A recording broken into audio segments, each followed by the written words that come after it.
Europei 2019, anche la Südtiroler Volkspartei in lista nella circoscrizione nord-est. Partito di una minoranza linguistica, deve correre in collegamento tecnico con una lista nazionale che in questa tornata è rappresentata da Forza Italia e UDC. Capolista l'europarlamentare uscente Herbert Dorfmann, in corsa per il terzo mandato per continuare l'impegno a favore del territorio. Qui in questi territori, quindi a casa mia in Alto Adige, ma anche qui nel Veneto, siamo vicini al confine, siamo strettamente legati anche agli scambi commerciali con le zone a nord delle Alpi, quindi noi abbiamo bisogno di un'Europa aperta, di confini aperti, quindi a noi la collaborazione economica, soprattutto all'interno dell'Europa, conviene e io ho lavorato sempre per quello. Proveniente da un territorio fortemente autonomista, Dorfmann si inserisce nel dibattito sull'autonomia del Veneto. Io ho sempre creduto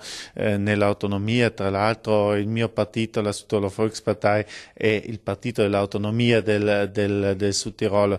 Io penso che l'autonomia spetti al Veneto, sono anche convinto che un sistema più federale sia un benessere per lo Stato intero e io vedo qui in Veneto che la situazione che abbiamo adesso, quindi si va avanti a promettere l'autonomia, si fanno referendum che poi alla fine non succede niente, la gente è un po' stufa, un po' stanca, la gente qui in Veneto adesso si merita veramente un passo in avanti.